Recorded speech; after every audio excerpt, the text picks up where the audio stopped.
There was nothing particularly special about this. But the truly strange things began to happen around this time. One day, Zijung got off his night shift and went home. He didn't go to sleep immediately because he had some things to do. He was busy until around 5 or 6 in the evening. He had been on duty since the early morning, working for more than 30 hours straight without sleep, after working a night shift, and then staying up all day at home. He was exhausted, with his eyes barely able to stay open and no energy left. That evening, his wife had to work late at the office and had told him in advance to pick her up from work. So Zijung thought to himself, I'll just set an alarm and take a nap at home. He set an alarm on his phone, but still feeling uneasy, he set another alarm on a separate clock for double security. Only then did he lie down on the bed, and as soon as his head hit the pillow, he fell asleep. He didn't know how long he had slept, as he hadn't heard the alarm go off. He woke up groggy and disoriented. His head felt heavy and he was extremely sleepy.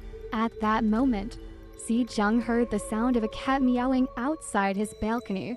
It wasn't the usual meow or the sound of a cat in heat. It was a strange, fierce growling sound, like the kind cats make when they're about to fight. Zijung was still very sleepy and he glanced out the window. It was completely dark outside and the alarm hadn't gone off.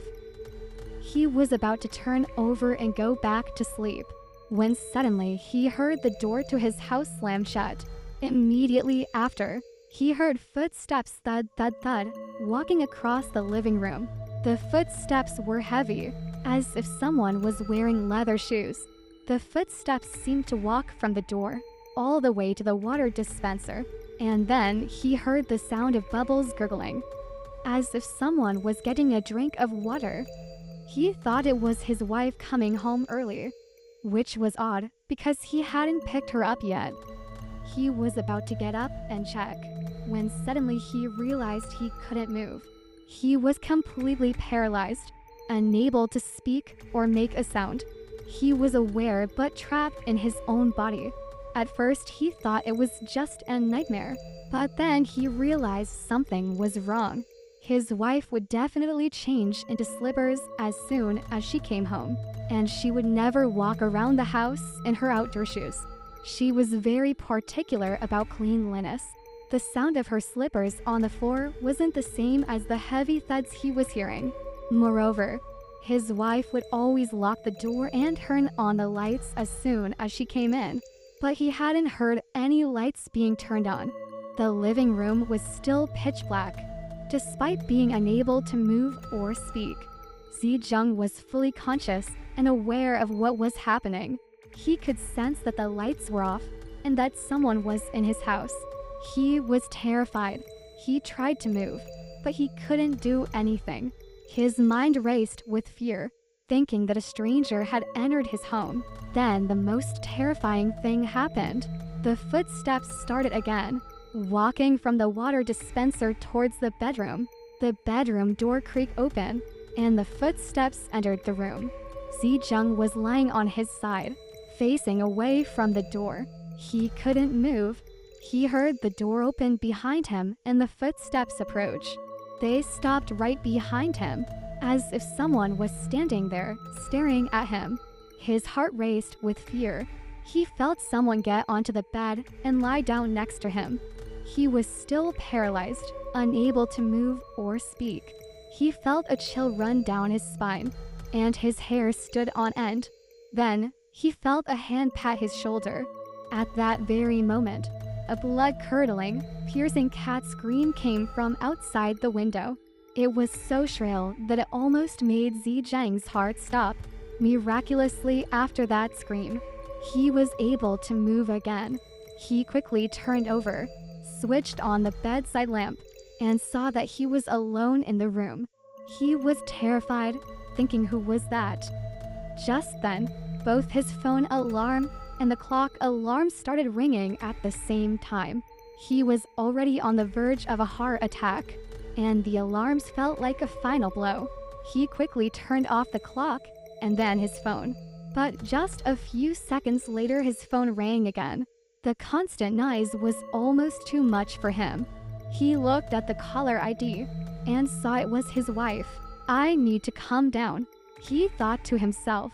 He answered the phone, and hearing his wife's voice helped him feel a little better, but her tone was very anxious. She said, "I'm the only one left in the office now. Please come pick me up. I'm really scared. I want to go home." Jung replied, "Don't worry. I'm on my way. Stay in your office and don't go anywhere. I'm leaving right now." His wife said, "Okay, hurry up. Take a taxi and come quickly." Jung quickly hung up the phone, went to the living room, turned on the lights, and carefully checked everything. There was no sign of anything unusual in the house. He looked at the water dispenser, and it didn't seem like anyone had used it. He also checked the door lock, which was securely fastened. He searched every corner of the house, even behind the doors, but there was no sign of anyone having entered. Although he still felt puzzled, he was slightly relieved. There was nothing out of the ordinary, no footprints, and no signs of anyone drinking from the water dispenser. He must have been mistaken. He decided not to overthink it and to go find his wife. After tidying up, Jung locked the door and left the apartment. He used the flashlight on his phone to light his way. As he walked out of the building, as he exited the building, he instinctively shone the light to the left and right. Suddenly, he noticed something white under the window of his balcony. He took a closer look with his phone's light and saw that it was a white cat lying weakly at the base of the wall outside his balcony. The cat's fur was standing on end, and there were numerous footprints on its body, as if it had been stomped on repeatedly. The cat was trembling slightly and its face was covered in blood. It looked like it had lost a fight, but was very reluctant to accept defeat. However, it was clearly struggling to breathe and wouldn't survive long. At that moment, Jung thought back to the strange footsteps he had heard earlier and the piercing cat scream. If it hadn't been for that scream, he wouldn't have been able to move. He had been trying to convince himself that it was all an illusion, but seeing the cat made him doubt that. He quickly found a piece of cardboard nearby and gently placed it over the cat to shield it from the wind. He thought to himself, "I need to go pick up my wife now. She's waiting for me. I can only do this much for you. Please don't die." After covering the cat with the cardboard, he left the neighborhood and took a taxi to pick up his wife. When he arrived at the building where his wife worked, he got out of the car and looked up. Only one floor of the building was lit up while the rest was dark. He thought to himself, "That must be her floor." He quickly entered the building and took the elevator to the 13th floor. When he reached the company's entrance, it was completely dark and empty. He pressed the doorbell, but no one answered. What's going on? Why isn't anyone responding? Is my wife even here? Jung quickly took out his phone and called his wife. As soon as she answered, he said, "I'm here already. I've been ringing the doorbell for ages, and you didn't hear it. Let's go home." When his wife heard Jung's voice, she let out a sigh of relief and said, "It's you. I'm coming." Within a couple of minutes, she hurried over to open the door. She let Jung in and closed the door behind him. She asked immediately, "Did you see anyone else when you got off the elevator?" Jung was taken aback by the question. Normally, his wife might have said something like, "Why did it take you so long? I've been waiting for ages." But this time, she was very anxious and asked if he had seen anyone else when he got off the elevator. No, there was no one else. What's going on? I didn't see anyone when I came in. I even doubted if there's anyone else in the building besides us. Jung replied. His wife's face changed immediately and she said, "After I hung up the phone with you, I've been waiting for you. There was movement outside the door just now, running footsteps. That lasted for a while. It reminded me of the rumors about this building, and I was so scared that I didn't dare to make a sound or go out to check. I was just hoping you would come quickly. Then the footsteps stopped, and I heard someone ringing the doorbell. I was terrified and didn't dare to respond.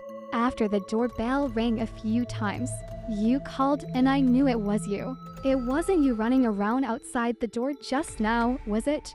Please don't scare me like that. I'm really frightened.